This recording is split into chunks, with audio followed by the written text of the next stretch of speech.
Hello everyone, welcome back to Broken Pines Farm. My name is Alex, and on the agenda today, fixing the Kubota's little problem.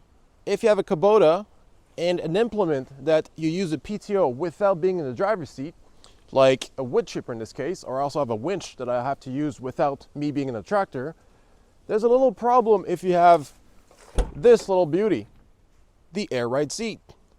What is that problem? You can't bypass the Deadman switch, or also known as the seat tilt switch. In this case, if you have the regular seat, you tilt it forward and the tractor will let you use a PTO without you being in the seat. But we cannot tilt that seat forward. So how can we get around that?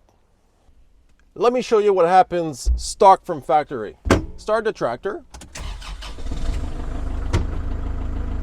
Obviously in real life, make sure it's fully warmed up and good to go. Always engage your PTO when you're at idle. A lot less stress on the parts on your implement and your PTO. So in my case, it's a little button here I twist. Push and twist, you'll hear it start. Now the PTO is running in the back. But what happens if I stand up? So as soon as the tractor does not detect anybody in the driver's seat, it also gives you a warning. It kills the engine. This is obviously a safety mechanism.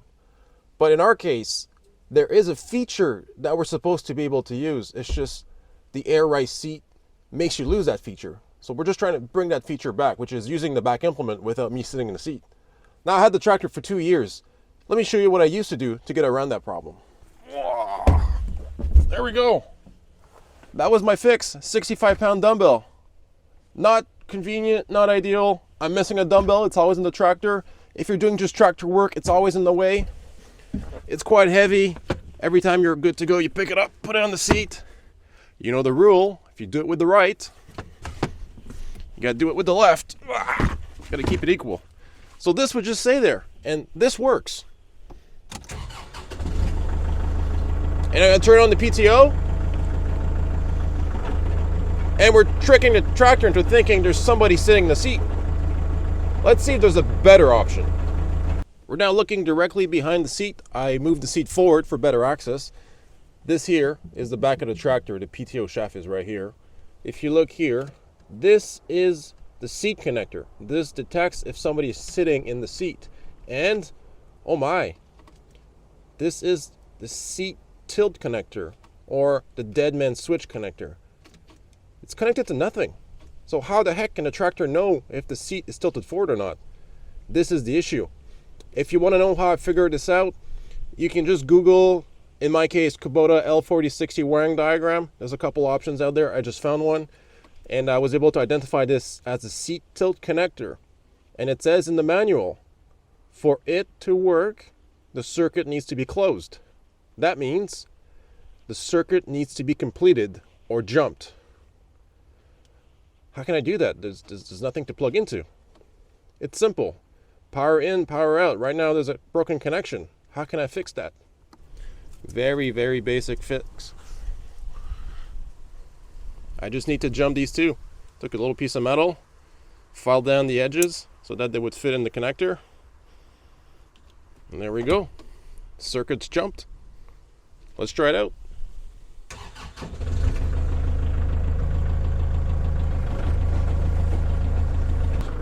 As you can see, I'm not in the seat anymore. So this works great. So this solution works pretty well. I don't have to carry the dumbbell. I can set up whenever I want. It's just a little pin. Remember, you have to take that pin out before you can move the tractor, or the tractor will remind you. It'll just shut off because remember, it thinks the seat is tilted forward. So your butt has to be in the seat with that switch disengaged for you to move the tractor, which makes sense. It's a safety feature, remember. But can there be an easier way to do this? Now, this is fairly simple, but the problem is when I'm driving the tractor, the seat has to be all the way back. And you always have to hold the connector so you don't crush them. I got to move it forward so I can take the pin out or put it in. It's just inconvenient.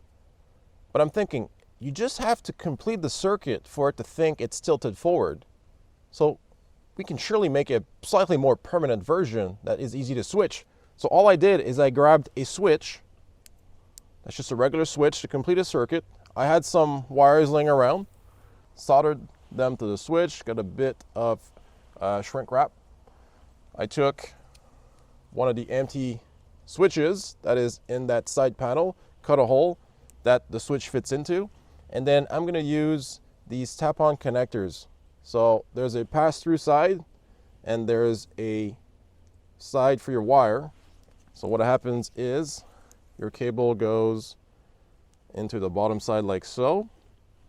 The cable you want to tap goes in the middle, and then this piece of metal just shuts down and connects everything together. So I'm just going to open the protective sleeve, pass both of mine tapped. So that means whenever I turn the switch on, I'm going to complete that circuit without having to fiddle with anything. And when I'm done, I just flip the switch and open the circuit, and the tractor will think that the seat is back in its original position. At least I hope it works. I haven't tried this yet, so we're trying it live. Let's see what we can do. All right, so this is where the blank came from. If you look through here, you can see that opening right there where the cables are coming through. So I'm just gonna pass the cables down here, fetch them here, and then I'm just gonna open this up.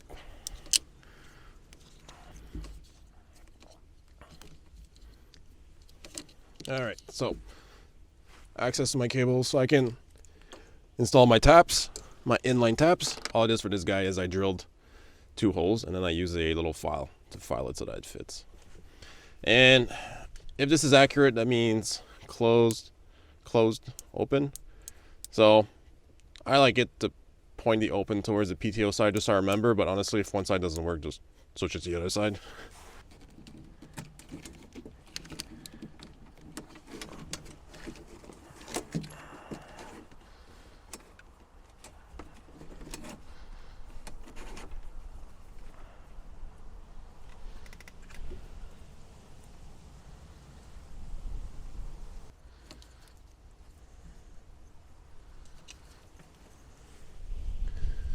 Also brought a little set of pliers, because sometimes the metal spike is kind of hard to press down.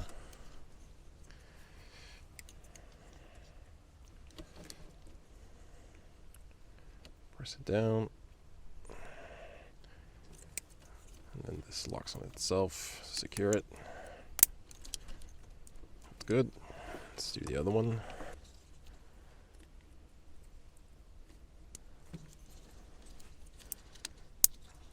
All right, let's give this a try. So right now it should be in the off position.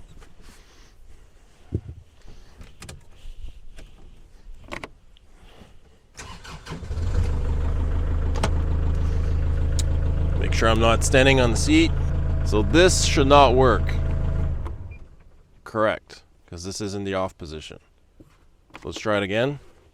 Now the tractor thinks I'm off the seat. This is now switched on, so it's bypassed. Hey, success! So now this is bypassed. And if ever, and then turning this off would simulate that the seat is moved again. There we go. So now all I gotta do is make it pretty. So what I'm gonna do is put the seat back in my normal position. And you'll see what I mean with not a lot of space. So I'm 6'2", so I go as far back as this goes. Shouldn't move too much, like so.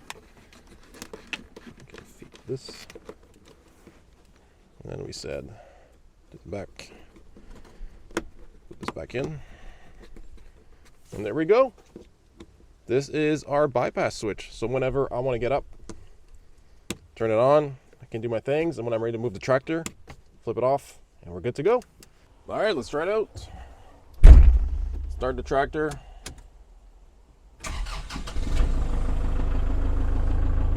Engage the PTO. Rev it up, 2,500 RPM. Hit the switch. We're good to go.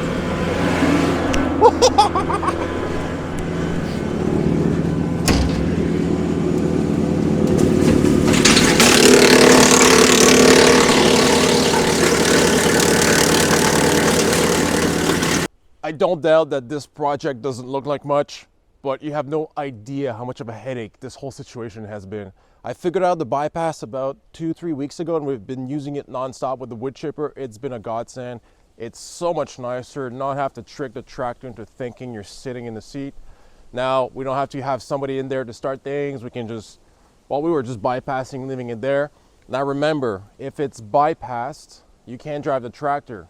So the tractor will tell you, you'll try to move, it'll stall. Simple as that. You'll be like, all right, I gotta remove the bypass, because again, it thinks that the seat is tilted forward. Now, obviously, I did this to my own tractor. You do your modifications at your own risk. In my mind, I didn't change anything. This is not a safety feature I'm bypassing. I'm just reinstating a feature that was already present. It's just that the air right seat removes that feature. So I brought back the feature that the basic tilt seat would give you. But again, modify your tractor at your own risk, people. Just be careful.